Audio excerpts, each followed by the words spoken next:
तुध आके अरदास हमारी, जियो पिंड सब तेरा।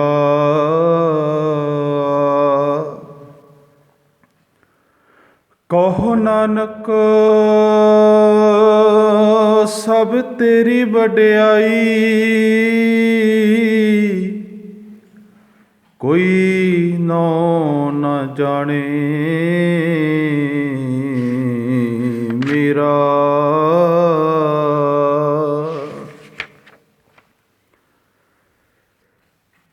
धन वाहिगुरु साहिब जी, सिमरत शास्त्र पुण्य पाप विचार दे। तत्तै सार ना जानी, तत्तै सार न जानी गुरु बाजों। तत्ते सार न जानी, तिहि गुणी संसार भ्रम सुता। सुत्या रहन बिहानी, गुर कृपा ते से जन जागे। जिन्ना हर मन वसिया बोले अमृत बाणी। कह नानक सो तत पाए, जिसनों आंदिन हर लिब लागै। जागत रैण बिहानी, कह नानक सो तत पाए। जिसनों अन दिन हर लिब लागै। जागत रैण बिहानी। गुरु दी पावन हजूरी विच बैठी जुड़ मिल बैठी साध संगत जी, आओ ਆਪਾਂ ਫਤਿਹ ਦੇ ਨਾਲ ਪਾ ਕੇ ਸਾਂਝ ਜੋ ਪਾਵਨ ਬਚਨ ਹੁਣੇ ਹੁਣੇ ਸਰਵਣ ਕੀਤੇ ਉਹਨਾਂ ਦੀ ਵਿਚਾਰ ਵੱਲ ਆਈਏ। ਬੁਲਾਓ ਫਤਿਹ ਜੀ। ਵਾਹਿਗੁਰੂ ਜੀ ਕਾ ਖਾਲਸਾ, ਵਾਹਿਗੁਰੂ ਜੀ ਕੀ ਫਤਿਹ।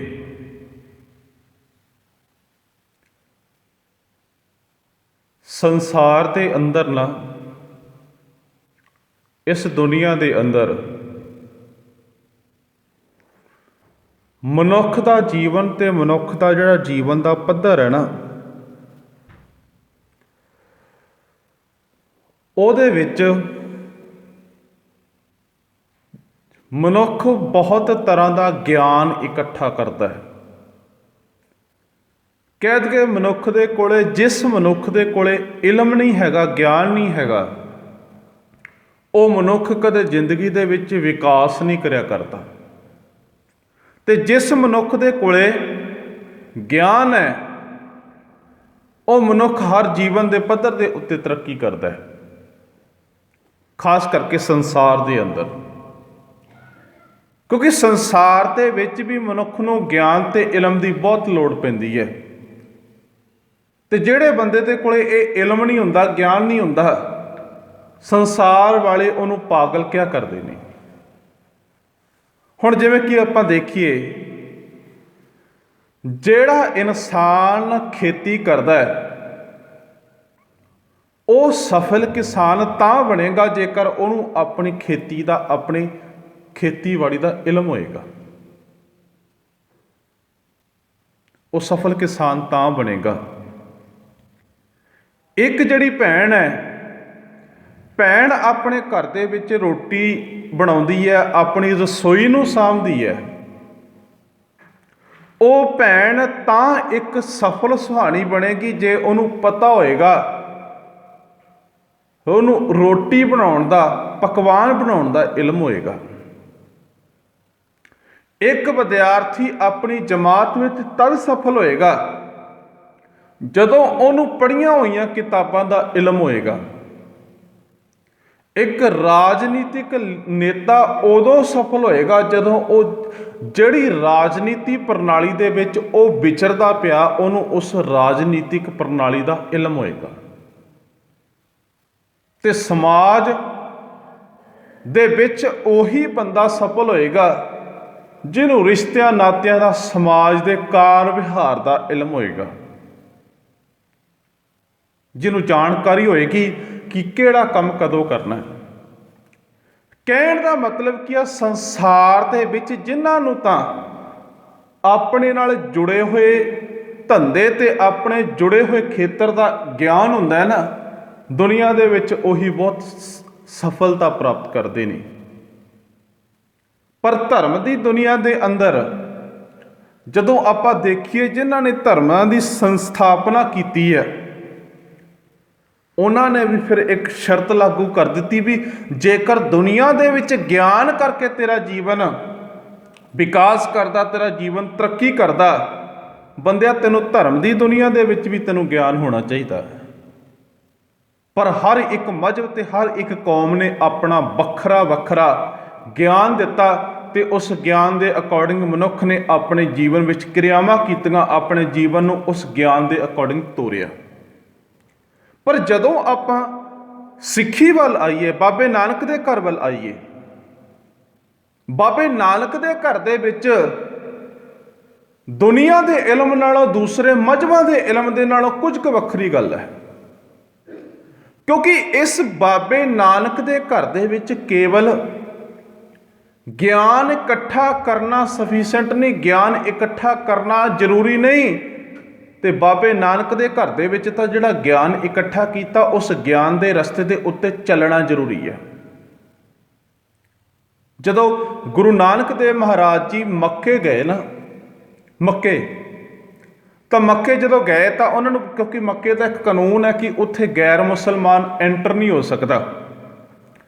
ਜਦੋਂ ਬਾਬਾ ਜੀ ਗਏ ਤਾਂ ਹਾਜੀਆਂ ਨੂੰ ਪਤਾ ਲੱਗਿਆ ਕਿ ਕੋਈ ਨਾਨਕ ਆਇਆ ਹਿੰਦੁਸਤਾਨ ਤੋਂ ਕੋਈ ਨਾਨਕ ਆਇਆ। ਤੇ ਹਾਜੀ ਸਾਰੇ ਕਹਿੰਦੇ, ਹੱਜ ਕਰਨ ਵਾਲੇ ਕਹਿੰਦੇ ਚਲੋ ਆਪਾਂ ਉਸ ਨਾਨਕ ਦੇ ਨਾਲ ਗੱਲ ਕਰੀਏ, ਗੋਸ਼ਟੀ ਕਰੀਏ।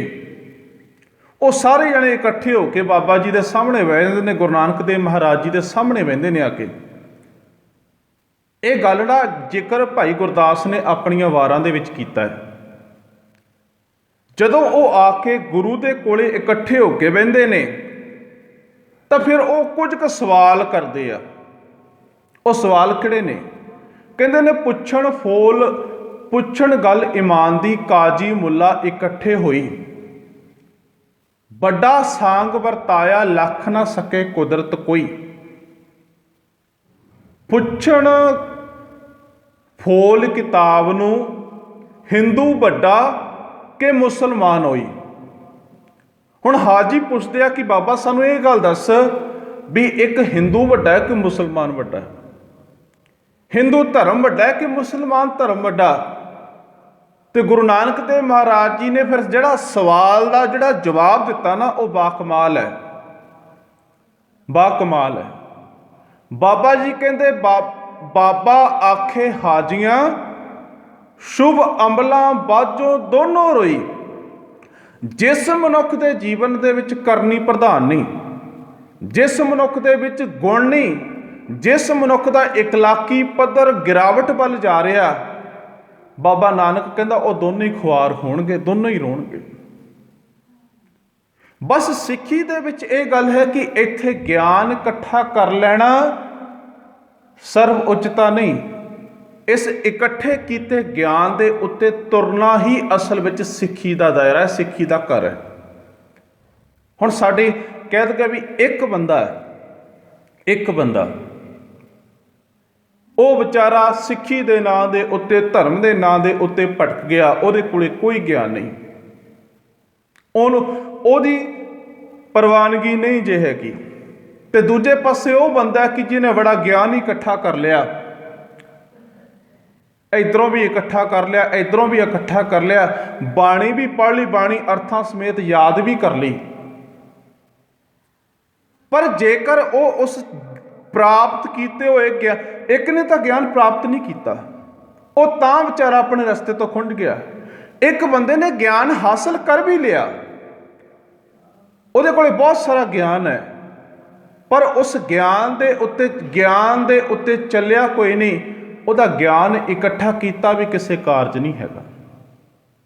ਕਿਉਂਕਿ ਬਾਬੇ ਨਾਨਕ ਦੇ ਘਰ ਦੇ ਵਿੱਚ ਜੇ ਆਪਾਂ ਗੱਲ ਕਰੀਏ ਨਾ, ਬਾਬੇ ਨਾਨਕ ਦੇ ਘਰ ਦੇ ਵਿੱਚ ਜਦੋਂ ਬ੍ਰਹਮਦਾਸ ਵਰਗਾ ਆਉਂਦਾ ਹੈ, ਬ੍ਰਹਮਦਾਸ ਆ ਕੇ ਗੁਰੂ ਨਾਨਕ ਜੀ ਨਾਲ ਗੋਸ਼ਟੀ ਕਰਦਾ ਹੈ, ਤੇ ਬਾਬਾ ਕਹਿੰਦਾ ਵੀ ਭਲਿਆ ਜਿਹੜਾ ਤੂੰ ਆ ਖੋਤਿਆਂ ਦੇ ਉੱਤੇ, ਗੱਡਿਆਂ ਦੇ ਉੱਤੇ ਜਿਹੜੇ ਤੂੰ ਗ੍ਰੰਥ ਲੱਦੀ ਬੈਠਾ ਨਾ, ਜੇਕਰ ਤੂੰ ਇਹਨਾਂ ਗ੍ਰੰਥਾਂ ਦੇ ਵਿੱਚੋਂ ਕੋਈ ਚੱਜ ਦੀ ਅਕਲ ਦੀ ਗੱਲ ਇੱਕ ਵੀ ਸਿੱਖ ਲੈਂਦਾ ਨਾ, ਤੇਰਾ ਜੀਵਨ ਸਫਲ ਸੀ। ਪਰ ਤੂੰ ਗਿਆਨ ਬੜਾ ਇਕੱਠਾ ਕੀਤਾ ਪਰ ਚੱਲਿਆ ਇੱਕ ਉੱਤੇ ਵੀ ਨਹੀਂ, ਤੇ ਤੇਰਾ ਇਕੱਠਾ ਕੀਤਾ ਗਿਆਨ ਕਿਸੇ ਕਾਰਜ ਦਾ ਨਹੀਂ। ਕਹਿਣ ਤੋਂ ਭਾਵ ਦੁਨੀਆ ਦੇ ਅੰਦਰ ਮਨੁੱਖ ਇਲਮ, ਮਨੁੱਖ ਗਿਆਨ ਇਕੱਠਾ ਕਰ ਲੈਂਦਾ ਹੈ, ਪਰ ਗੁਰੂ ਨਾਨਕ ਦੇ ਘਰ ਦੇ ਵਿੱਚ ਇਕੱਠਾ ਕੀਤਾ ਹੋਇਆ ਗਿਆਨ ਉਦੋਂ ਤੱਕ ਸਾਡਾ ਕਿਸੇ ਕਾਰਜ ਨਹੀਂ, ਜਦੋਂ ਤੱਕ ਮਨੁੱਖ ਉਸ ਇਕੱਠੇ ਕੀਤੇ ਹੋਏ ਗਿਆਨ ਦੇ ਉੱਤੇ ਨਹੀਂ ਚੱਲਦਾ ਜੀ। ਧੰਨ ਧੰਨ ਸ੍ਰੀ ਗੁਰੂ ਅਮਰਦਾਸ ਮਹਾਰਾਜ ਜੀ 27ਵੀਂ ਪੌੜੀ ਦੇ ਵਿੱਚ ਆਨੰਦ ਸਾਹਿਬ ਦੀ ਵਿੱਚ ਸਾਨੂੰ ਇਹੀ ਗੱਲ ਸਮਝਾਉਂਦੇ ਆ। ਕਹਿੰਦੇ ਨੇ, ਸਿਮਰਤ ਸ਼ਾਸਤਰ ਪੁੰਨ ਪਾਪ ਵਿਚਾਰ ਦੇ, ਤਤੈ ਸਾਰ ਨਾ ਜਾਣੀ। ਹੁਣ ਇੱਥੇ ਜਦੋਂ ਸਿਮਰਤ ਸ਼ਾਸਤਰ ਦੀ ਗੱਲ ਆਉਂਦੀ ਹੈ ਨਾ, ਇੱਥੇ ਸਿੱਧੀ ਗੱਲ ਧਾਰਮਿਕ ਬੰਦੇ ਦੀ ਆਉਂਦੀ ਹੈ। ਸਿਮਰਤ ਮਤਲਬ 27 ਸਿਮਰਤੀਆਂ ਹਿੰਦੂ ਵੀਰਾਂ ਦੀਆਂ। ਸ਼ਾਸਤਰਾਂ ਦਾ ਮਤਲਬ ਹੈ 6 ਸ਼ਾਸਤਰ, ਜਿਵੇਂ ਕਿ ਯੋਗ ਸ਼ਾਸਤਰ ਹੋ ਗਿਆ, ਮੀਮਾਂਸਾ ਹੋ ਗਿਆ, ਨਿਆਂ ਸ਼ਾਸਤਰ ਹੋ ਗਿਆ। ਇਹ 6 ਸ਼ਾਸਤਰ ਨੇ ਹਿੰਦੂ ਵੀਰਾਂ ਦੇ। ਜੇ ਆਪਾਂ ਸੋਹਿਲਾ ਸਾਹਿਬ ਜੀ ਵਿੱਚ ਬਾਣੀ ਦੇ ਵਿੱਚ ਪੜ੍ਹਦੇ ਹਾਂ, 6 ਘਰ, 6 ਗੁਰ, 6 ਉਪਦੇਸ਼। ਸਿਮਰਤ ਸ਼ਾਸਤਰ ਪੁੰਨ ਪਾਪ ਵਿਚਾਰ ਦੇ। ਗੁਰੂ ਅਮਰਦਾਸ ਮਹਾਰਾਜ ਜੀ ਕਹਿੰਦੇ ਵੀ ਇੱਕ ਬੰਦਾ ਸਿਮਰਤੀਆਂ ਨੂੰ ਵੀ ਵਿਚਾਰਦਾ, ਭਾਵ ਕਿ ਉਹਨਾਂ ਦਾ ਅਧਿਐਨ ਕਰਦਾ। ਦੂਜੇ ਨੰਬਰ ਦੇ ਉੱਤੇ ਜਿਹੜੀਆਂ 6 ਸ਼ਾਸਤਰ ਨੇ, ਗੁਰੂ ਜੀ ਕਹਿੰਦੇ ਉਹਨਾਂ ਦਾ ਵੀ ਉਹ ਅਧਿਐਨ ਕਰਦਾ। ਫਿਰ ਉਹ ਧਰਮ ਦੇ ਨਾਂ ਦੇ ਉੱਤੇ ਜਿਹੜੇ ਪੁੰਨ ਹੋ ਰਹੇ ਨੇ, ਜਿਹੜੇ ਪਾਪ ਹੋ ਰਹੇ ਨੇ, ਉਹਨਾਂ ਦੇ ਵੀ ਵਿਚਾਰ ਕਰਦਾ। ਕਿਉਂਕਿ ਗੁਰੂ ਸਾਹਿਬ ਜੀ ਨੇ ਆਖ ਦਿੱਤਾ ਵੀ ਪੁੰਨੀ ਪਾਪੀ ਆਖਣ ਨਾਹੀਂ। ਗੁਰੂ ਨਾਨਕ ਦੇਵ ਮਹਾਰਾਜ ਜੀ ਕਹਿੰਦੇ ਵੀ ਜੇ ਕੋਈ ਬੰਦਾ ਆਪਣੇ ਆਪ ਨੂੰ ਪੁੰਨੀ ਅਖਵਾਵੇ, ਪੁੰਨ ਕਰਨ ਵਾਲਾ ਅਖਵਾਵੇ, ਤਾਂ ਮਾਫ ਕਰਨਾ ਜੇ ਉਹ ਪੁੰਨੀ ਨਹੀਂ ਹੋ ਸਕਦਾ। ਜਿਹੜਾ ਬੰਦਾ ਆਪਾਂ ਕਹਿ ਦਈਏ ਵੀ ਉਹ ਪਾਪੀ ਬੰਦਾ ਹੈ, ਪਾਪੀ ਬੰਦੇ ਦੀ ਅਸੀਂ ਕੋਈ ਕਸਵੱਟੀ ਨਹੀਂ ਲਾ ਸਕਦੇ।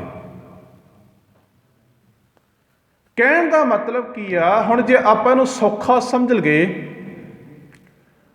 ਸਾਡੇ ਕੀਤੇ ਹੋਏ ਦਾਅਵੇ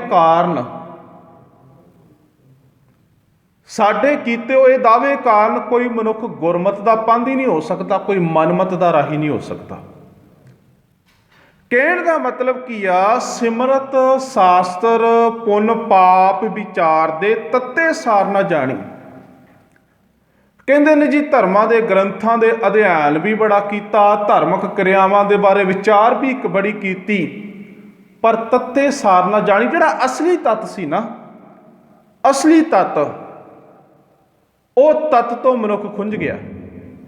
ਕਿਉਂਕਿ ਜਦੋਂ ਤੱਕ ਆਪਾਂ ਕਹਿ ਦਈਏ ਨਾ, ਮਧਾਣੀ ਪਾ ਕੇ ਅਸੀਂ ਦੁੱਧ ਰਿੜਕਦੇ ਹਾਂ, ਦੁੱਧ ਦੇ ਵਿੱਚੋਂ ਸਾਨੂੰ ਮੱਖਣ ਪ੍ਰਾਪਤ ਨਹੀਂ ਨਾ ਹੁੰਦਾ, ਤੇ ਉਸੇ ਤਰ੍ਹਾਂ ਮਨੁੱਖ ਦਾ ਦੁੱਧ ਰਿੜਕਿਆ ਹੋਇਆ, ਮਧਾਣੀ ਚਲਾਈ ਹੋਈ ਤੇ ਲੱਸੀ ਵਿੱਚ ਪਾ ਕੇ ਮਧਾਣੀ ਚਲਾਉਣ ਵਾਲਾ ਕੰਮ, ਸਾਰਾ ਪ੍ਰੋਸੈਸ ਬੇਕਾਰ ਹੈ ਜਦੋਂ ਤੱਕ ਮਨੁੱਖ ਨੂੰ ਮੱਖਣ ਦੀ ਪ੍ਰਾਪਤੀ ਨਹੀਂ ਹੁੰਦੀ। ਤੇ ਗੁਰੂ ਨਾਨਕ ਦੇ ਘਰ ਦੇ ਵਿੱਚ ਵੀ ਸਿੱਖਾ ਇੱਕ ਗੱਲ ਚੇਤੇ ਰੱਖੀ ਜੇ, ਭਾਵੇਂ ਤੂੰ ਸਿੱਖੀ ਦੇ ਨਾਂ ਦੇ ਉੱਤੇ, ਗੁਰਮਤ ਦੇ ਨਾਂ ਦੇ ਉੱਤੇ, ਮੈਂ ਪਹਿਲਾਂ ਵੀ ਗੱਲ ਕਹਿ ਦਿੱਤੀ, ਮਨੁੱਖ ਦੋਨੋਂ ਹੀ ਭੁਲੇਖੇ ਵਿੱਚ ਨੇ। ਇੱਕ ਤਾਂ ਉਹ ਮਨੁੱਖ ਜਿਹਨੂੰ ਗਿਆਨ ਹਾਸਲ ਨਹੀਂ, ਉਹ ਭਟਕ ਗਿਆ, ਪਰ ਉਹ ਧਰਮ ਦੇ ਨਾਂ ਦੇ ਉੱਤੇ ਕਿਰਿਆਵਾਂ ਕਰਦਾ ਹੈ, ਪਰ ਉਹ ਵੀ ਕਹਿ ਰਿਹਾ ਕਿ ਮੈਂ ਗੁਰਮਤ ਅਨੁਸਾਰ ਕਾਰਜ ਕਰਦਾ।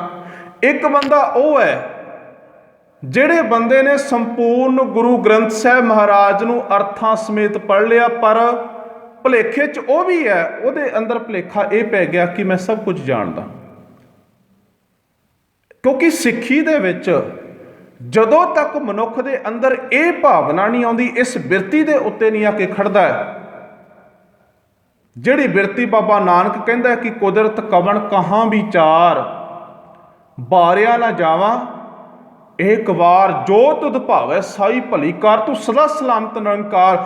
ਜਦੋਂ ਤੱਕ ਮਨੁੱਖ ਇਸ ਪੁਆਇੰਟ ਦੇ ਉੱਤੇ ਨਹੀਂ ਆ ਕੇ ਖੜਦਾ ਹੈ ਕਿ ਮੈਂ ਸਭ ਕੁਝ ਜਾਣ ਕੇ ਵੀ ਮੈਂ ਕੁਝ ਨਹੀਂ ਜਾਣਦਾ ਜੀ, ਇੱਕ ਕੋਈ ਸਿੱਖੀ ਦਾ ਫਲਸਫਾ ਇੱਥੇ ਤਾਂ ਗੱਲ ਕੀਤੀ ਜਾਂਦੀ ਹੈ, ਬਹੁਤਾ ਕਹੀਏ ਬਹੁਤਾ ਹੋਏ। ਹੁਣ ਮਨੁੱਖ ਧਰਮ ਦੀਆਂ ਕਿਰਿਆਵਾਂ, ਧਰਮਾਂ ਦੇ ਗ੍ਰੰਥਾਂ ਦਾ ਅਧਿਐਨ ਕਰਦਾ ਹੈ, ਪਰ ਗੁਰੂ ਜੀ ਕਹਿੰਦੇ ਤੱਤੈ ਸਾਰ ਨਾ ਜਾਣੀ। ਪਰ ਜਿਹੜਾ ਤੱਤ ਸੀ ਨਾ, ਜਿਹੜੀ ਜੜ ਸੀ, ਉਹਨੂੰ ਸਮਝ ਨਹੀਂ ਸਕਿਆ ਮਨੁੱਖ।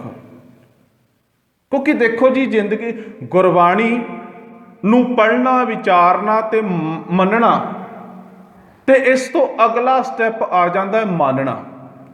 ਜਦੋਂ ਤੱਕ ਸਿੱਖ ਪੜ੍ਹੀ ਹੋਈ ਬਾਣੀ ਨੂੰ ਵਿਚਾਰ ਕੇ ਮੰਨ ਕੇ ਉਹਨੂੰ ਮਾਣਦਾ ਨਹੀਂ ਨਾ, ਉਦੋਂ ਤੱਕ ਸਾਡਾ ਹਜੇ ਸਿੱਖੀ ਦਾ, ਸਾਡਾ ਹਜੇ ਜੀਵਨ, ਗੁਰਮਤ ਦਾ ਜੀਵਨ ਜਿਹੜਾ ਅਧੂਰਾ ਹੈ। ਕਿਉਂਕਿ ਬਾਬੇ ਨਾਨਕ ਨੇ ਜਿਹੜੀ ਸਾਨੂੰ ਗੱਲ ਆਖੀ ਹੈ ਨਾ, ਬਾਬੇ ਨਾਨਕ ਨੇ ਉਸ ਨੂੰ ਆਪਣੇ ਜੀਵਨ 'ਚ ਮਾਣਿਆ।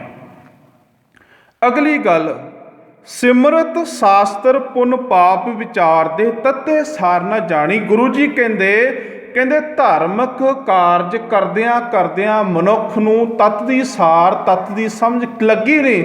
ਉਹਦਾ ਰੀਜਨ ਕੀ ਹੈ? ਤੱਤੇ ਸਾਰ ਨਾ ਜਾਣੀ, ਗੁਰੂ ਬਾਝੋਂ ਤੱਤੇ ਸਾਰ ਨਾ ਜਾਣੀ। ਮਨੁੱਖ ਨੇ ਆਪਣੇ ਜੀਵਨ ਵਿੱਚ ਤੱਤ ਦੀ ਸਾਰ, ਭਾਵ ਕਿ ਜਿਹੜੀ ਅਸਲੀਅਤ ਸੀ, ਉਹਨੂੰ ਕਿਉਂ ਨਹੀਂ ਸਮਝ ਸਕਿਆ, ਉਹਨੂੰ ਕਿਉਂ ਨਹੀਂ ਜਾਣ ਸਕਿਆ? ਗੁਰੂ ਜੀ ਉੱਤਰ ਦਿੰਦੇ ਨੇ, ਗੁਰੂ ਬਾਝੋਂ। ਅਸਲ ਵਿੱਚ ਕਾਰਨ ਕੀ ਸੀ? ਕਾਰਨ ਕੀ ਸੀ? ਵੀ ਸਿੱਖਾ ਤੇਰੇ ਜੀਵਨ ਵਿੱਚ ਗੁਰੂ ਨਹੀਂ ਸੀ। ਗੁਰੂ ਬਾਝੋਂ ਤੱਤੇ ਸਾਰ ਨਾ ਜਾਣੀ। ਸਿੱਖ ਨੇ ਗੁਰੂ ਤੋਂ ਅਣਹੋਂਦ ਹੋਣ ਦੇ ਕਾਰਨ ਮਨੁੱਖ ਨੇ ਆਪਣੇ ਜੀਵਨ ਵਿੱਚ ਤੱਤ ਨੂੰ, ਅਸਲੀਅਤ ਨੂੰ ਸਮਝਿਆ ਕੋਈ ਨਹੀਂ। ਅਸਲੀਅਤ ਹੈ ਕੀ ਸੀ? ਅਸਲੀਅਤ ਦਾ ਨਿਤਾਰਾ ਕੀ ਸੀ? ਅਸਲੀਅਤ ਦੀ ਪਰਖ ਕੀ ਸੀ? ਮਨੁੱਖ ਨੇ ਉਹ ਨਹੀਂ ਸਮਝੀ ਜੀ।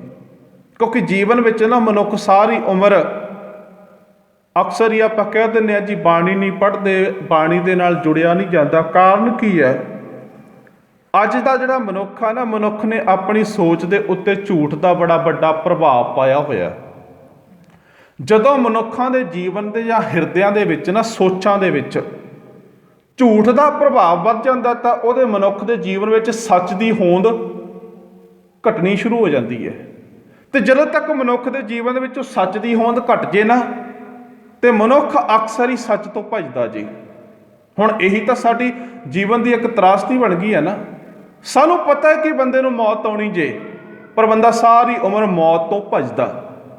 ਬੰਦੇ ਨੂੰ ਇੰਨਾ ਕਿ ਵੀ ਪਤਾ ਹੈ ਕਿ ਸੰਸਾਰ ਦੇ ਵਿੱਚ ਜਿਹੜਾ ਕਾਰਜ ਕਰਨਾ, ਉਸ ਕਾਰਜ ਦਾ ਨਤੀਜਾ ਮੈਨੂੰ ਭੁਗਤਣਾ ਪੈਣਾ, ਪਰ ਨਤੀਜੇ ਦੇ ਨਾਲ ਉਹਨੂੰ ਬੰਦਾ ਭੱਜਦਾ।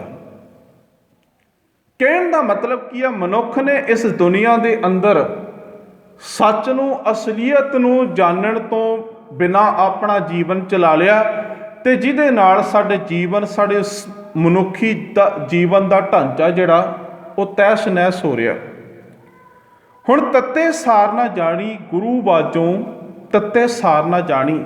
ਗੁਰੂ ਤੋਂ ਬਿਨਾਂ ਸਿੱਖਾ ਤੂੰ ਆਪਣੇ ਜੀਵਨ ਦੇ ਵਿੱਚ ਤੱਤ ਦੀ ਸਾਰ ਨਾ ਜਾਣੀ। ਜਿਵੇਂ ਕਿ ਭਾਈ ਸਾਹਿਬ, ਭਾਈ ਗੁਰਦਾਸ ਜੀ, ਗੁਰੂ ਨਾਨਕ ਦੇਵ ਮਹਾਰਾਜ ਜੀ ਦੇ ਪ੍ਰਕਾਸ਼ ਤੋਂ ਪਹਿਲਾਂ ਦੀ ਗੱਲ ਕਰਦੇ ਆ।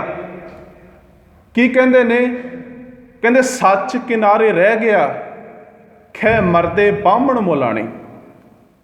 ਜਿਹੜੇ ਬਾਹਮਣ ਸੀ ਉਹ ਕਹੀ ਜਾ ਰਹੇ ਸੀ ਸਾਡਾ ਧਰਮ ਉੱਚਾ ਹੈ, ਮੁਗਲ ਕਹਿ ਰਹੇ ਸੀਗੇ, ਮੁਸਲਮਾਨ ਕਹਿ ਰਹੇ ਸੀ ਸਾਡਾ ਧਰਮ ਉੱਚਾ ਹੈ। ਉਹ ਦੋਨੋਂ ਧਰਮ ਦੀ ਖਾਤਰ ਲੜਦੇ ਪਏ ਸੀ।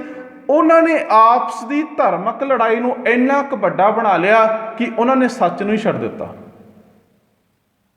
ਕਿਉਂਕਿ ਅੱਜ ਵੀ ਜੇਕਰ ਆਪਾਂ ਦੇਖਿਆ ਜਾਵੇ ਨਾ, ਧਰਮ ਤੇ ਧਰਮ ਦੇ ਨਾਂ ਦੇ ਉੱਤੇ, ਗੁਰਮਤ ਦੇ ਨਾਂ ਦੇ ਉੱਤੇ ਬੜੀਆਂ ਫਸਾਦ ਹੁੰਦੇ ਨੇ, ਬੜੀਆਂ ਵਹਿਸਾਂ ਹੁੰਦੀਆਂ ਨੇ।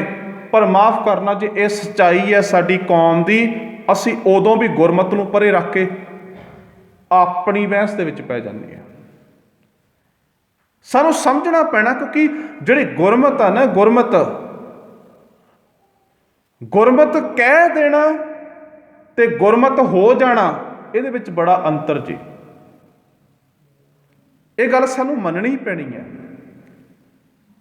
ਕਿਉਂਕਿ ਜਦੋਂ ਗੁਰੂ ਅਰਜਨ ਦੇਵ ਮਹਾਰਾਜ ਜੀ ਫਿਰ ਸਾਨੂੰ ਸਮਝਾਉਂਦੇ ਆ, ਕਹਿੰਦੇ ਨੇ ਪਾਠ ਪੜ੍ਹਿਓ ਔਰ ਵੇਦ ਵਿਚਾਰਿਓ, ਨਿਵਲ ਭਯੰਗਮ ਸਾਧੇ, ਪੰਚ ਜਨਾਸੋਂ ਸੰਗ ਨਾ ਛੁਟਕਿਓ, ਅਧਿਕ ਅਹਿਮ ਬੁੱਧ ਬਾਧੇ ਪਿਆਰੇ, ਇਨ ਵਿਦ ਮਿਲਣ ਨਾ ਜਾਈ, ਮੈਂ ਕੀਏ ਕਰਮ ਅਨੇਕਾਂ, ਹਾਰ ਪਰਿਓ ਸੁਆਮੀ ਕੇ ਦੁਆਰੇ, ਤੀਜੇ ਬੁੱਧ ਵਿਵੇਕਾ। ਮੈਂ ਧਾਰਮਿਕ ਗ੍ਰੰਥਾਂ ਦੀ ਸਟੱਡੀ ਵੀ ਕੀਤੀ, ਪਰ ਮੇਰੇ ਅੰਦਰ ਹਜੇ ਉਹ ਤੱਤ ਨਹੀਂ ਆਇਆ। ਮੇਰੇ ਅੰਦਰ ਤੱਤ ਦੀ ਅਣਹੋਂਦ ਕਰਕੇ ਮੇਰੇ ਜਿਹੜੇ ਔਗਣ ਨੇ, ਮੇਰੇ ਔਗਣ ਮੈਨੂੰ ਟਿਕਣ ਨਹੀਂ ਜੇ ਦਿੰਦੇ। ਤੇ ਕਰੀਏ ਕੀ? ਹੇ ਵਾਹਿਗੁਰੂ, ਮੈਂ ਤੇਰੇ ਦਰਵਾਜ਼ੇ ਦੇ ਉੱਤੇ ਆਇਆ, ਮੈਨੂੰ ਵਿਵੇਕ ਬੁੱਧੀ ਦੇ। ਕਿਹੜੀ ਬੁੱਧੀ? ਜਿਹੜੀ ਮੈਨੂੰ ਇਹ ਗੱਲ ਸਮਝਾ ਦੇਵੇ ਕਿ ਅਸਲ ਗੱਲ ਕੀ ਹੈ ਤੇ ਨਕਲ ਗੱਲ ਕੀ ਹੈ, ਅਸਲੀ ਚੀਜ਼ ਕਿਹੜੀ ਹੈ ਤੇ ਨਕਲੀ ਚੀਜ਼ ਕਿਹੜੀ ਹੈ। ਤੇ ਜਿਹੜੇ ਬੰਦੇ ਨੂੰ ਇੱਕ ਗੱਲ ਚੇਤੇ ਰੱਖਿਓ ਜੇ, ਜਿਹੜੇ ਬੰਦੇ ਨੂੰ ਅਸਲ ਦੀ ਪਰਖ ਆ ਗਈ ਨਾ, ਉਹ ਨਕਲ ਦੀਆਂ ਦੁਕਾਨਾਂ ਦੇ ਉੱਤੇ ਨਹੀਂ ਜੇ ਖੜੇਗਾ। ਇਹ ਸਾਨੂੰ ਸਮਝਣੀ ਪੈਣੀ ਆ। ਜਿਹੜੇ ਬੰਦੇ ਨੂੰ 24 ਕੈਰਟ ਸੋਨਾ ਖਰੀਦਣਾ ਆ ਗਿਆ ਨਾ, ਉਹ ਕਦੇ ਪਿੱਤਲ ਤੇ ਤਾਂਬੇ ਦੀਆਂ ਦੁਕਾਨਾਂ ਤੇ ਨਹੀਂ ਖੜੇਗਾ। ਮਾਫ ਕਰਨਾ, ਫਿਰ ਜਦੋਂ ਅਸਲ ਤੇ ਨਕਲ ਦੀ ਗੱਲ ਆਉਂਦੀ ਹੈ ਨਾ, ਤੇ ਅਸੀਂ ਨਕਲ ਦੀ ਗੱਲ ਬਹੁਤ ਕਰ ਲੈਂਦੇ ਹਾਂ, ਅਸਲ ਦੀ ਗੱਲ ਛੱਡ ਹੀ ਦਿੰਦੇ ਹਾਂ। ਗੁਰੂ ਨੇ ਸਾਨੂੰ ਅਸਲ ਦੀ ਗੱਲ ਸਮਝਾਈ ਹੈ, ਅਸਲ ਉਸ ਵਾਹਿਦ ਲਾ ਸ਼ਰੀਕ ਅਕਾਲ ਪੁਰਖ ਦੀ ਗੱਲ ਸਮਝਾਈ ਹੈ, ਸੱਚ ਦੀ ਗੱਲ ਸਮਝਾਈ ਹੈ। ਜਦੋਂ ਜਿਸ ਬੰਦੇ ਨੂੰ ਅਸਲ ਦਾ ਪਤਾ ਲੱਗ ਗਿਆ, ਉਹ ਨਕਲ ਨੂੰ ਜੀਵਨ ਚੋਂ ਕੱਢ ਦਿੰਦਾ ਜੀ, ਉਹ ਅਸਲ ਦੇ ਨਾਲ ਜੁੜ ਜਾਂਦਾ। ਇਹ ਗੱਲ ਨੁਕਤੇ ਵਾਲੀ ਹੈ, ਹੋ ਸਕਦਾ ਹੈ ਗਹਿਰੀ ਸਮਝ ਨਾ ਆਵੇ। ਜਿਹੜੇ ਬੰਦੇ ਨੂੰ ਹੀਰੇ ਦੀ ਪਰਖ ਆ ਗਈ, ਉਹ ਕੰਚ ਨੂੰ ਛੱਡ ਦਿੰਦਾ ਜੀ। ਜਿਹੜੇ ਬੰਦੇ ਨੂੰ ਮੋਤੀ ਦੀ ਪਰਖ ਆ ਗਈ, ਉਹ ਪੱਥਰਾਂ 'ਚ ਟੱਕਰਾਂ ਮਾਰਨੀਆਂ ਛੱਡ ਦਿੰਦਾ ਜੀ। ਬਸ ਇਹੀ ਗੱਲ ਹੈ, ਜਿਹੜਾ ਮਨੁੱਖ ਆਪਣੇ ਜੀਵਨ 'ਚ ਅਸਲ ਨੂੰ ਫੜ ਲੈਂਦਾ, ਉਹ ਨਕਲ ਨੂੰ ਕਿਨਾਰੇ ਤੇ ਛੱਡ ਦਿੰਦਾ। ਬਸ ਆਹੀ ਨੁਕਤਾ ਸਾਡੇ ਜੀਵਨ ਦੇ ਵਿੱਚ ਗੁਰਮਤਿ ਦਾ ਸੀ। ਤੀਹੀ ਗੁਣੀ ਸੰਸਾਰ ਭ੍ਰਮ ਸੁੱਤਾ, ਸੁੱਤਿਆਂ ਰਹਿਣ ਬਿਹਾਣੀ। ਤੇ ਜਿਹੜੇ ਬੰਦੇ ਤੱਤ ਤੋਂ ਖੁੰਝ ਜਾਂਦੇ ਆ ਨਾ, ਜਿਹੜੇ ਬੰਦੇ ਅਸਲੀਅਤ ਤੋਂ ਖੁੰਝ ਜਾਂਦੇ ਨੇ, ਆਪਣੇ ਜੀਵਨ ਦੇ ਮੂਲ ਤੋਂ ਖੁੰਝ ਜਾਂਦੇ ਆ, ਉਹ ਫਿਰ ਆਪਣੀ ਜ਼ਿੰਦਗੀ ਰੂਪੀ ਰਾਤ ਨੂੰ ਸੁੱਤਿਆਂ ਹੀ ਕੱਢ ਦਿੰਦੇ ਨੇ। ਭਾਵ ਕਿ ਗਫਲਤ ਵਿੱਚ ਸੁੱਤਿਆਂ ਹੋਇਆਂ, ਅਗਿਆਨਤਾ ਵਿੱਚ ਸੁੱਤਿਆਂ ਹੋਇਆਂ। ਦੀਨ ਵਿਸਾਰਿਓ ਰੇ ਦੀਵਾਨੇ, ਦੀਨ ਵਿਸਾਰਿਓ ਰੇ, ਪੇਟ ਭਰਿਓ ਪਸ਼ੂਏ ਜੈਸੇ ਸੋਇਓ, ਮਾਨੁਖ ਜਨਮ ਹੈ ਹਾਰਿਓ, ਪ੍ਰਾਣੀ ਤੂੰ ਆਇਆ ਲਾਹਾ ਲੈਣ। ਲੱਗਾ ਕਿ ਤੁਖ ਫਕੜੇ ਸਭ ਮੁਕਦੀ ਚਲੀ ਰਾਣ। ਜ਼ਿੰਦਗੀ ਰੂਪੀ ਰਾਤ ਨੂੰ ਮਨੁੱਖ ਨੇ ਸੁੱਤਿਆਂ ਹੀ ਅਜਾਈ ਬਿਰਥਾ ਗਵਾ ਦਿੱਤਾ। ਬਾਬਰੇ ਤੈਂ ਗਿਆਨ ਵਿਚਾਰ ਨਾ ਪਾਇਆ, ਬਿਰਥਾ ਜਨਮ ਗਵਾਇਆ।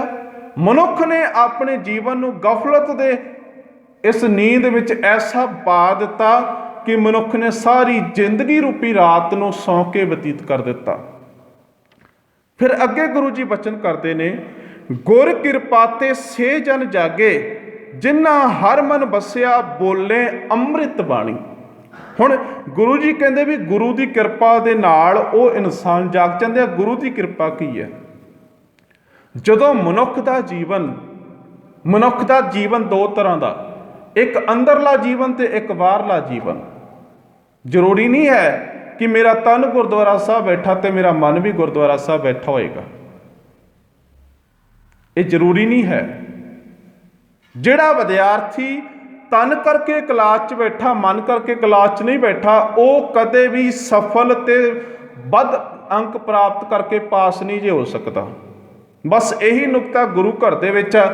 ਜਿਹੜਾ ਬੰਦਾ ਤਨ ਕਰਕੇ ਗੁਰੂ ਘਰ ਬੈਠਾ ਪਰ ਮਨ ਕਰਕੇ ਕਿਤੇ ਹੋਰ ਹੀ ਬੈਠਾ ਹੈ, ਮਾਫ ਕਰਨਾ ਜੇ ਉਹ ਗੁਰੂ ਦੀ ਸਿੱਖਿਆ ਨਹੀਂ ਲੈ ਸਕਦਾ। ਹੁਣ ਜਿਹੜੇ ਬੰਦੇ ਨੇ, ਕਿਉਂਕਿ ਸਾਡਾ ਜ਼ਿੰਦਗੀਆਂ ਦੋ ਨੇ, ਇੱਕ ਬੰਦਾ ਤਨ ਕਰਕੇ ਬਤੀਤ ਕਰਦਾ, ਇੱਕ ਬੰਦਾ ਸੋਚ ਕਰਕੇ ਮਨ ਕਰਕੇ ਬਤੀਤ ਕਰਦਾ। ਹੁਣ ਜਿਹੜੇ ਬੰਦੇ ਨੇ ਆਪਣੇ ਜੀਵਨ ਦੀ ਹਰ ਇੱਕ ਕਿਰਿਆ ਦੀ ਅਗਵਾਈ ਗੁਰੂ ਕੋਲੋਂ ਲਈ, ਚਾਹੇ ਉਹ ਤਨ ਕਰਕੇ ਕਰਦਾ ਚਾਹੇ ਮਨ ਕਰਕੇ ਕਰਦਾ, ਫਿਰ ਉਹ ਜਾਗ ਪੈਂਦਾ ਹੈ। ਉਹਦੇ ਅੰਦਰ ਜਾਗ੍ਰਿਤੀ ਆ ਜਾਂਦੀ ਹੈ, ਉਹਦੇ ਅੰਦਰ ਚੇਤਨਾ ਆ ਜਾਂਦੀ ਹੈ। ਉਹਦੀ ਉਹ ਜਾਗ੍ਰਿਤੀ, ਉਹਦਾ ਉਹ ਜਾਗਣਾ ਉਹਦੀ ਸੋਚ ਨੂੰ ਉੱਚਾ ਚੱਕ ਦਿੰਦਾ ਹੈ। ਇਹਨੂੰ ਗੱਲ ਨੂੰ ਥੋੜ੍ਹਾ ਜਿਹਾ ਆਪਾਂ ਹੋਰ ਸਮਝ ਲਈਏ ਜੀ। ਉਹਦਾ ਸਰੀਰ ਕਰਕੇ ਉਹ ਸੰਸਾਰ ਵਿੱਚ ਰਹਿੰਦਿਆਂ ਉਹ ਸੁਰਤ ਕਰਕੇ ਇੰਨਾ ਕੁ ਉੱਚਾ ਉੱਠ ਜਾਂਦਾ ਮਨੁੱਖ ਕਿ ਸਮਾਜ ਦੀਆਂ ਆਸ-ਪਾਸ ਦੀਆਂ ਕਿਰਿਆਵਾਂ ਤੇ ਜਟਲਤਾਵਾਂ ਉਸ ਮਨੁੱਖ ਦੀ ਸੋਚ ਦੇ ਉੱਤੇ ਪ੍ਰਭਾਵ ਨਹੀਂ ਪਾ ਸਕਦੀਆਂ। ਜਿਵੇਂ ਕਿ ਆਪਾਂ ਗੁਰਬਾਣੀ ਦੇ ਵਿੱਚੋਂ ਪੰਕਤੀ ਲੈ ਲਈਏ ਵੀ ਜੋ ਨਰ ਦੁੱਖ ਮੈਂ ਦੁੱਖ ਨਹੀਂ ਮਾਨੇ, ਸੁਖ ਸਨੇਹ ਔਰ ਭੈ ਨਹੀਂ ਜਾਕੇ ਕੰਚਨ ਮਾਟੀ ਮਾਨੇ। ਹੁਣ ਗੁਰੂ ਤੇਗ ਬਹਾਦਰ ਮਹਾਰਾਜ ਜੀ ਕਹਿੰਦੇ ਵੀ ਜਿਹੜਾ ਇਨਸਾਨ ਦੁੱਖ ਦੇ ਵਿੱਚ ਦੁੱਖ ਨਹੀਂ ਮੰਨਦਾ, ਸੁੱਖ ਦੇ ਵਿੱਚ ਸੁੱਖ ਨਹੀਂ ਮੰਨਦਾ, ਮਿੱਟੀ ਤੇ ਸੋਨੇ ਨੂੰ ਇੱਕੋ ਜਿਹਾ ਮੰਨਦਾ ਹੈ। ਇਹਦਾ ਮਤਲਬ ਕੀ ਆ? ਜਿਹੜੀਆਂ ਬਾਹਰਲੀਆਂ ਕਿਰਿਆਵਾਂ ਗੁਰੂ ਦੀ ਗੁਰਮਤਿ ਦੇ ਨਾਲ ਉਸ ਮਨੁੱਖ ਦੀ ਸੋਚ ਇੰਨੀ ਕੁ ਪ੍ਰਭਾਵਹੀਨ ਹੋ ਚੁੱਕੀ ਆ ਕਿ ਉਹ ਬਾਹਰਲੀਆਂ ਕਿਰਿਆਵਾਂ ਤੇ ਬਾਹਰਲੀਆਂ ਘਟਨਾਵਾਂ ਉਹਦੀ ਸੁਰਤ ਦੇ ਉੱਤੇ ਅਸਰ ਨਹੀਂ ਜੇ ਪਾਉਂਦੀਆਂ। ਮਨੁੱਖ ਸ਼ਰਾਬੀਆਂ ਵਿੱਚ ਵੀ ਬੈਠਾ ਹੋਏਗਾ ਤੇ ਉੱਥੇ ਵੀ ਗੁਰਮਤਿ ਦੀ ਗੱਲ ਕਰੇਗਾ। ਮਨੁੱਖ ਬੁਰਿਆਂ ਵਿੱਚ ਵੀ ਬੈਠਾ ਹੋਵੇਗਾ ਤੇ ਉੱਥੇ ਵੀ ਅੱਛਾਈ ਦੀ ਗੱਲ ਕਰੇਗਾ। ਇਹਨੂੰ ਕਹਿੰਦੇ ਨੇ ਗੁਰ ਕਿਰਪਾ ਤੇ ਹਰ ਜਨ ਜਾਗੇ, ਜਿਨ੍ਹਾਂ ਹਰ ਮਨ ਵਸਿਆ ਬੋਲੇ ਅੰਮ੍ਰਿਤ ਬਾਣੀ। ਤੇ ਉਹ ਮਨੁੱਖ ਦੀ ਜਦੋਂ ਸੁਰਤ ਜਾਗਦੀ ਆ, ਫਿਰ ਗੁਰੂ ਜੀ ਕਹਿੰਦੇ ਨਾਨਕ ਭੋਰ ਪਿਆ ਮਨ ਮਾਨਿਆ, ਜਾਗਤ ਰਹਿਣ ਬਿਹਾਣੀ। ਗੁਰੂ ਜੀ ਕਹਿੰਦੇ ਹੁਣ ਗੁਰੂ ਨਾਨਕ ਜੀ ਕਹਿੰਦੇ ਹੁਣ ਮੇਰਾ ਮਨ ਮੰਨ ਗਿਆ। ਗੁਰੂ ਦੇ ਗਿਆਨ ਦੇ ਨਾਲ, ਗੁਰੂ ਦੇ ਸਿਧਾਂਤ ਨਾਲ ਮੇਰਾ ਮਨ ਮੰਨ ਗਿਆ। ਹੁਣ ਮੇਰੀ ਜ਼ਿੰਦਗੀ 'ਚ ਭੋਰ ਆ ਗਿਆ, ਮਤਲਬ ਦਿਨ ਚੜ੍ਹ ਗਿਆ। ਜਾਗਤ ਰਹਿਣ ਬਿਹਾਣੀ, ਮੈਂ ਜ਼ਿੰਦਗੀ ਰੂਪੀ ਰਾਤ ਨੂੰ ਹੁਣ ਜਾਗ ਕੇ ਕੱਢਿਆ। ਮੇਰੇ ਅੰਦਰ ਜਾਗਰਤੀ ਆ ਗਈ, ਮੇਰੇ ਅੰਦਰ ਚੇਤਨਤਾ ਆ ਗਈ। ਜਿਨ੍ਹਾਂ ਹਰ ਮਨ ਵਸਿਆ ਬੋਲੇ ਅੰਮ੍ਰਿਤ ਬਾਣੀ। ਤੇ ਫਿਰ ਗੁਰੂ ਦੀ ਕਿਰਪਾ ਦਾ ਪਾਤਰ ਬਣ ਕੇ ਮੇਰੇ ਅੰਦਰ ਉਸ ਕਰਤੇ ਦੀ ਯਾਦ ਵਸ ਗਈ। ਤੇ ਫਿਰ ਕੀ ਹੋਇਆ? ਬੋਲੇ ਅੰਮ੍ਰਿਤ ਬਾਣੀ। ਹੁਣ ਮੇਰੇ ਜਦੋਂ ਮੂੰਹ ਦੇ ਵਿੱਚੋਂ ਬੋਲ ਨਿਕਲਦੇ ਆ, ਉਹ ਸਾਰੇ ਅੰਮ੍ਰਿਤਮਈ ਨੇ। ਕਈਆਂ ਬੰਦਿਆਂ ਦੇ ਤਾਂ ਬੋਲ ਇਹੋ ਜਿਹੇ ਹੁੰਦੇ ਆ ਵੀ ਜਦੋਂ ਬੋਲਣਗੇ ਮੂੰਹ ਚੋਂ ਗੰਦਗੀ ਨਿਕਲਦੀ ਹੈ। ਜਦੋਂ ਬੋਲਣਗੇ ਐਸਾ ਬੋਲ ਕਿ ਜਿਹਨੂੰ ਵੀ ਸੁਣਾਇਆ ਜਾਂਦਾ ਉਹਦੇ ਕਲੇਜੇ ਵਿੱਚ ਛੇਕ ਪੈ ਜਾਂਦਾ, ਉਹਨੂੰ ਚੋਟ ਮਾਰਦਾ। ਗੁਰੂ ਨੇ ਤਾਂ ਇੱਥੋਂ ਤੱਕ ਕਹਿ ਦਿੱਤਾ ਕਿ ਜਿਸ ਕਰਤੇ ਦੀ ਮੈਂ ਪੂਜਾ ਕਰਦਾ ਨਾ, ਉਹ ਕਰਤਾ ਤਾਂ ਬੜੇ ਮਿੱਠੇ ਬੋਲ ਬੋਲਦਾ ਹੈ। ਮਿੱਠ ਬੋਲਣਾ ਜੀ ਹਰ ਸੱਜਣ ਸੁਭਾਮੀ ਮੂਰਾ। ਫਿਰ ਜਿਸ ਇਨਸਾਨ ਦੇ ਅੰਦਰ ਜਾਗਰਤੀ ਆ ਜਾਂਦੀ ਆ, ਜਾਗ ਜਾਂਦਾ ਜਿਹੜਾ ਗੁਰਮਤਿ ਦੇ ਅਨੁਸਾਰ, ਫਿਰ ਉਹਦੇ ਬਚਨਾਂ ਦੇ ਵਿੱਚ ਬਚਨਾਂ ਦੇ ਵਿੱਚ ਅੰਮ੍ਰਿਤ ਆ ਜਾਂਦਾ। ਅੰਮ੍ਰਿਤ ਦਾ ਮਤਲਬ ਕੀ ਹੈ? ਉਹਦੇ ਬਚਨਾਂ ਦੇ ਵਿੱਚ ਗੁਰਮਤਿ ਬੈਠੀ ਹੈ, ਉਹਦੇ ਬਚਨਾਂ ਵਿੱਚ ਗੁਰੂ ਬੈਠਾ, ਉਹਦੇ ਬਚਨਾਂ ਵਿੱਚ ਗੁਰਬਾਣੀ ਬੈਠੀ ਹੈ। ਤੇ ਜਦੋਂ ਮਨੁੱਖ ਦੇ ਅੰਦਰ ਇਹ ਵਿਵਹਾਰ ਆ ਜਾਂਦਾ ਨਾ, ਫਿਰ ਮਨੁੱਖ ਸ਼ਰਾਬੀ ਦੇ ਉੱਤੇ ਵੀ ਤਰਸ ਕਰਦਾ, ਮਨੁੱਖ ਭਟਕੇ ਦੇ ਉੱਤੇ ਵੀ ਤਰਸ ਕਰਦਾ। ਕਿਉਂਕਿ ਕਾਰਨ ਇਹੀ ਆ। ਇੱਕ ਗੱਲ ਨੂੰ ਆਪਾਂ ਨੂੰ ਸਮਝਣਾ ਪੈਣਾ, ਗੁਰੂ ਗ੍ਰੰਥ ਸਾਹਿਬ ਮਹਾਰਾਜ ਜੀ ਦਾ ਪ੍ਰਕਾਸ਼ ਸਾਨੂੰ ਗਿਆਨ ਦੇ ਰਹੇ ਨੇ, ਕੋਈ ਸ਼ੱਕ ਨਹੀਂ ਹੈ। ਪਰ ਜਿਸ ਦਿਨ ਮੈਂ ਕਿਰਪਾ ਦਾ ਪਾਤਰ ਹੋਵਾਂਗਾ, ਉਸ ਦਿਨ ਮੈਂ ਗੁਰਮਤਿ ਨੂੰ ਸਮਝ ਲਾਂਗਾ। ਕਿਰਪਾ ਦਾ ਪਾਤਰ ਕੀ? ਗੁਰੂ ਦੇ ਗਿਆਨ ਨੂੰ ਸਮਝ ਲੈਣਾ, ਗੁਰੂ ਦੇ ਗਿਆਨ ਨੂੰ ਸਮਝ ਕੇ ਉਹਨੂੰ ਜੀਵਨ 'ਚ ਲਾਗੂ ਕਰਕੇ ਉਹਨੂੰ ਜੀਵਨ ਦੇ ਵਿੱਚ ਹੰਢਾਉਣਾ। ਜਿਸ ਦਿਨ ਮਨੁੱਖ ਨੂੰ ਇਹ ਗੱਲ ਸਮਝ ਲੱਗ ਗਈ, ਮਨੁੱਖ ਆਪਣੇ ਆਪ ਹੀ ਕਰਮ ਕਾਂਡਾਂ ਵਹਿਮਾਂ ਭਰਮਾਂ ਤੋਂ ਹਟ ਜਾਏਗਾ। ਤੇ ਇਹਦੇ ਨਾਲ ਕੀ ਹੋਏਗਾ? ਸਾਨੂੰ ਇੱਕ ਸ਼ਰਾਬੀ ਬੰਦਾ, ਸਾਨੂੰ ਉਹਦੇ ਉੱਤੇ ਵੀ ਤਰਸ ਕਰਨਾ ਪਏਗਾ ਜੀ। ਕਿਉਂਕਿ ਗੁਰੂ ਦੀ ਅਪਾਰ ਸਾਡੇ ਤੇ ਬਖਸ਼ਿਸ਼ ਹੋਈ ਹੈ, ਅਸੀਂ ਬਚ ਗਏ ਹਾਂ। ਅਸੀਂ ਆਪਣੀ ਸਮਰੱਥਾ ਦੇ ਨਾਲ ਨਹੀਂ ਜੇ ਬਚੇ, ਇਹ ਸੱਚ ਹੈ। ਜੇ ਕੋਈ ਬੰਦਾ ਕਰਮ ਕਾਂਡੀ ਹੈ, ਸਾਨੂੰ ਉਹਦੇ ਉੱਤੇ ਵੀ ਤਰਸ ਕਰਨਾ ਪਏਗਾ, ਅਰਦਾਸ ਕਰਨੀ ਪੈਗੀ, ਸੱਚੇ ਪਾਤਸ਼ਾਹ ਮੇਰੇ ਵਰਗੇ ਨੂੰ ਬਚਾ ਲਿਆ ਤਾਂ ਕਿਰਪਾ ਕਰ, ਇਹਨੂੰ ਵੀ ਅਕਲ ਦੇ, ਇਹਨੂੰ ਵੀ ਅਕਲ ਦੇ। ਜਦੋਂ ਸਾਡੇ ਅੰਦਰੋਂ ਇਹ ਅਲਫਾਜ਼ ਨਿਕਲਣਗੇ, ਫਿਰ ਸਾਡੀ ਬਾਣੀ ਵਿੱਚ ਅੰਮ੍ਰਿਤ ਆ ਜਾਏਗਾ। ਕਿਉਂਕਿ ਅੰਮ੍ਰਿਤ ਦਾ ਮਤਲਬ ਕੀ ਆ? ਅੰਮ੍ਰਿਤ ਉਹ ਸ਼ਖਸੀਅਤ ਦਾ ਪ੍ਰਭਾਵ ਹੋਏਗਾ ਜਿਹੜੀ ਕਦੇ ਖਤਮ ਨਹੀਂ ਹੁੰਦੀ, ਪਰਮਾਤਮਾ। ਕਿਉਂਕਿ ਗੁਰੂ ਨਾਨਕ ਦੇਵ ਮਹਾਰਾਜ ਜੀ ਨੇ ਜਿੱਥੇ ਸਿੱਧਾ ਨਾਲ ਗੋਸ਼ਟੀ ਕੀਤੀ, ਗੁਰੂ ਸਾਹਿਬਾਨਾਂ ਨੇ ਜਿੱਥੇ ਗੱਲ ਕੀਤੀ, ਉੱਥੇ ਗੁਰੂ ਸਾਹਿਬਾਨਾਂ ਨੇ ਜਾਂ ਭਗਤ ਸਾਹਿਬਾਨਾਂ ਨੇ ਦੂਸਰੇ ਮਨੁੱਖ ਜਿਹੜੇ ਭਟਕੇ ਹੋਏ ਸੀ ਉਹਨਾਂ ਦੇ ਉੱਤੇ ਤਰਸ ਵੀ ਕੀਤਾ। ਕਿਉਂਕਿ ਜੇ ਬਾਬੇ ਨੂੰ ਤਰਸ ਨਾ ਹੁੰਦਾ, ਜੇ ਬਾਬੇ ਨੂੰ ਦਇਆ ਨਾ ਹੁੰਦੀ, ਤੇ ਬਾਬੇ ਨਾਨਕ ਨੂੰ ਪਹਾੜਾਂ ਦੀਆਂ ਕੰਦਰਾਂ 'ਚ ਜਾਣ ਦੀ ਕੀ ਲੋੜ ਸੀ? ਬਾਬੇ ਨਾਨਕ ਨੂੰ ਸਿੰਗਲਾ ਦੀਪ ਵਰਗੇ ਥਾਵਾਂ ਤੇ ਜਾਣ ਦੀ ਕੀ ਲੋੜ ਸੀ? ਬਾਬੇ ਨੂੰ ਅਸਾਮ ਦੇ ਜੰਗਲਾਂ 'ਚ ਕੰਢੇ ਖਾਣ ਦੀ ਕੀ ਲੋੜ ਸੀ? ਤਰਸ ਸੀ ਉਹਨਾਂ ਦੇ ਅੰਦਰ। ਕਿਉਂਕਿ ਇਹੀ ਸਾਡੀ ਸਮੱਸਿਆ ਹੈ। ਜਦੋਂ ਤੱਕ ਮਨੁੱਖ ਦੇ ਅੰਦਰ ਦਇਆ ਨਹੀਂ ਨਾ ਆਉਂਦੀ, ਉਦੋਂ ਤੱਕ ਬਾਬੇ ਨਾਨਕ ਦਾ ਧਰਮ ਪੈਦਾ ਨਹੀਂ ਹੋ ਸਕਦਾ। ਕਿਉਂਕਿ ਧੌਲ ਧਰਮ ਦਇਆ ਕਾ ਪੂਤ, ਦਇਆ ਸੰਤੋਖ। ਜਦੋਂ ਜਨੇਊ ਦੀ ਗੱਲ ਕੀਤੀ ਗਈ, ਪਹਿਲਾਂ ਦਇਆ ਦੀ ਗੱਲ ਕੀਤੀ ਗਈ। ਜਦੋਂ ਮੁਸਲਮਾਨ ਦੀ ਗੱਲ ਕੀਤੀ ਗਈ, ਮਿਹਰ ਮਸੀਤ ਸਿਦਕ ਮਸੱਲਾ। ਮੁਸਲਮਾਨ ਬਣਨਾ ਤਾਂ ਤੇਰੇ ਅੰਦਰ ਦਇਆ ਹੋਵੇ। ਸ਼ਰਾਬੀ ਨੂੰ ਦੇਖ ਕੇ ਨਫ਼ਰਤ ਨਹੀਂ ਕਰਨੀ, ਦਇਆ ਕਰ ਤਾਂ ਕਿ ਉਹਦਾ ਵੀ ਜੀਵਨ ਬਦਲ ਜੇ। ਕਦੇ ਹਥਿਆਰ ਜੀਵਨ ਨਹੀਂ ਬਦਲਿਆ ਕਰਦੇ, ਮਾਫ ਕਰਨਾ, ਤਲਵਾਰ ਜੀਵਨ ਨਹੀਂ ਬਦਲ ਸਕਦੀ। ਇਸ ਕਰਕੇ ਬਾਬੇ ਨਾਨਕ ਨੇ ਦਇਆ ਨੂੰ ਆਪਣਾ ਇੱਕ ਹਥਿਆਰ ਬਣਾ ਕੇ ਉਹਦੇ ਰਾਹੀਂ ਮਨੁੱਖ ਦੀ ਸੁਰਤ ਵਿੱਚ ਗਿਆਨ ਪਾਇਆ। ਇਹ ਗੱਲ ਸਮਝਣ ਵਾਲੀ ਹੈ। ਜਦੋਂ ਤੱਕ ਸਿੱਖੀ ਦੇ ਵਿੱਚ ਅਸੀਂ ਦਇਆ, ਜਦੋਂ ਅਸੀਂ ਇਹ ਕਿਸੇ ਨੂੰ ਬਦਲਣਾ ਹੈ ਨਾ, ਸਾਨੂੰ ਉਹਦੇ ਉੱਤੇ ਦਇਆ ਕਰਨੀ ਪੈਣੀ ਹੈ। ਜਦੋਂ ਅਸੀਂ ਉਹਦੇ ਉੱਤੇ ਦਇਆ ਕਰਾਂਗੇ ਨਾ, ਫਿਰ ਅਸੀਂ ਉਹਦੇ ਜੀਵਨ ਵਿੱਚ ਆਏ ਰੋਗ ਨੂੰ ਅਸੀਂ ਦਇਆ ਦੇ ਨਾਲ ਖਤਮ ਕਰ ਸਕਦੇ ਹਾਂ। ਜੇ ਡਾਕਟਰ ਮਰੀਜ਼ ਦੇ ਨਾਲ ਚੰਗਾ ਵਿਵਹਾਰ ਨਾ ਕਰੇ ਤੇ ਸਿੱਧਾ ਹੀ ਉਹਨੂੰ ਕਹਦੇ ਜੀ ਚੱਲ ਆਪਰੇਸ਼ਨ ਕਰੀਏ ਤੇਰਾ, ਉਹ ਮਰੀਜ਼ ਕਦੇ ਡਾਕਟਰ ਕੋਲ ਵਾਪਸ ਨਹੀਂ ਆਏਗਾ। ਅਸੀਂ ਅੱਜ ਆਪਰੇਸ਼ਨ ਪਹਿਲਾਂ ਕਰਦੇ ਹਾਂ, ਹਾਲ ਚਾਲ ਬਾਅਦ ਦੇ ਵਿੱਚ ਪੁੱਛਦੇ ਹਾਂ। ਗੁਰ ਕਿਰਪਾ ਤੇ ਸੇ ਜਨ ਜਾਗੇ, ਜਿਨ੍ਹਾਂ ਹਰ ਮਨ ਵਸਿਆ ਬੋਲੇ ਅੰਮ੍ਰਿਤ ਬਾਣੀ। ਉਹ ਮਨੁੱਖ ਦੇ ਜੀਵਨ ਵਿੱਚ ਜਦੋਂ ਜਾਗਰਤੀ ਆ ਜਾਂਦੀ ਹੈ, ਗੁਰਮਤਿ ਦਾ ਪ੍ਰਕਾਸ਼ ਹੋ ਜਾਂਦਾ, ਫਿਰ ਉਹਦੀ ਜ਼ਿੰਦਗੀ ਰੂਪੀ ਰਾਤ ਨੂੰ ਉਹ ਫਿਰ ਜਾਗ ਕੇ ਬਤੀਤ ਕਰਦਾ। ਭਾਵ ਕਿ ਉਹਦੇ ਅੰਦਰ ਉਹਦੀ ਸੁਰਤ ਜਾਗ ਜਾਂਦੀ ਹੈ, ਉਹਦੀ ਵਿਚਾਰਧਾਰਾ ਜਾਗ ਜਾਂਦੀ ਹੈ। ਫਿਰ ਕੀ ਹੁੰਦਾ? ਕਹਿ ਨਾਨਕ ਸੋ ਤਤ ਪਾਏ, ਜਿਸ ਨੂੰ ਆਂਦਿਨ ਹਰ ਲਿਵ ਲਾਗੇ, ਜਾਗਤ ਰਹਿਣ ਬਿਹਾਣੀ। ਨਾਨਕ ਜੀ ਆਖਦੇ ਨੇ ਉਹੀ ਇਨਸਾਨ ਤੱਤ ਪਾਉਂਦਾ ਹੈ। ਭਾਵ ਕਿ ਅਸਲੀਅਤ ਨੂੰ ਸਮਝ ਲੈਂਦਾ ਹੈ। ਜਿਸ ਨੂੰ ਆਂਦਿਨ ਹਰ ਲਿਵ ਲਾਗੇ, ਜਾਗਤ ਰਹਿਣ ਬਿਹਾਣੀ। ਜਿਸ ਮਨੁੱਖ ਨੇ ਆਪਣੇ ਜੀਵਨ ਦੇ ਹਰ ਵਕਤ, ਹਰ ਸਮੇਂ ਦੇ ਵਿੱਚ ਉਸ ਕਰਤੇ ਨੂੰ ਯਾਦ ਰੱਖਿਆ ਹੋਇਆ। ਜਦੋਂ ਤੱਕ ਨਾ ਇਹ ਗੱਲ ਸਾਨੂੰ ਮੰਨਣੀ ਪੈਣੀ ਹੈ, ਜਦੋਂ ਤੱਕ ਮਨੁੱਖ ਕਰਤੇ ਨੂੰ ਯਾਦ ਨਹੀਂ ਨਾ ਰੱਖਦਾ, ਉਦੋਂ ਤੱਕ ਮਨੁੱਖ ਆਪਣੇ ਜੀਵਨ ਵਿੱਚ ਧਾਰਮਿਕ ਹੋ ਹੀ ਨਹੀਂ ਸਕਦਾ। ਔਰ ਕਰਤੇ ਨੂੰ ਯਾਦ ਰੱਖਣਾ ਤੇ ਕਰਤੇ ਨੂੰ ਮੰਨਣਾ। ਹੁਣ ਗੁਰੂ ਸਾਹਿਬ ਜੀ ਨੇ ਵੀ ਦੇਖਿਆ ਨਾ ਵੀ ਦੁਨੀਆ ਦੇ ਲੋਕ ਧਰਮ ਦੇ ਨਾਂ ਦੇ ਉੱਤੇ, ਰੱਬ ਦੇ ਨਾਂ ਦੇ ਉੱਤੇ ਕੋਈ ਕੀ ਬੋਲੀ ਜਾਂਦਾ, ਉੱਚੀ ਉੱਚੀ ਬੋਲੀ ਜਾਂਦਾ। ਪਰ ਕੀ ਇਹਨਾਂ ਦੇ ਅੰਦਰ ਵੀ ਉਹ ਬੈਠਾ, ਜਿਹੜੇ ਅਲਫਾਜ਼, ਜਿਹੜੇ ਬੋਲ ਇਹ ਮੂੰਹੋਂ ਕੱਢ ਰਿਹਾ, ਕੀ ਇਹ ਬੋਲ ਇਹਨਾਂ ਦੇ ਅੰਦਰ ਵੀ ਹੈਗੇ ਨੇ? ਤਾਂ ਗੁਰੂ ਜੀ ਕਹਿੰਦੇ ਨਹੀਂ। ਕਹਿੰਦੇ ਪੜ ਪੁਸਤਕ ਸੰਧਿਆ ਬਾਦੰਗ, ਸਿਲ ਪੂਜਸ ਬਗਲ ਸਮਾਦੰਗ, ਮੁਖ ਝੂਠ ਵਿਭੂਖਣ ਸਾਰੰਗ, ਤਿਰਪਾਲ ਤਿਹਾਲ ਵਿਚਾਰੰਗ, ਗਲ ਮਾਲਾ ਤਿਲਕ ਲਲਾਟੰਗ, ਦੋਇ ਧੋਤੀ ਵਸਤਰ ਕਪਾਟੰਗ, ਜੋ ਜਾਨਸ ਬ੍ਰਹਮੰ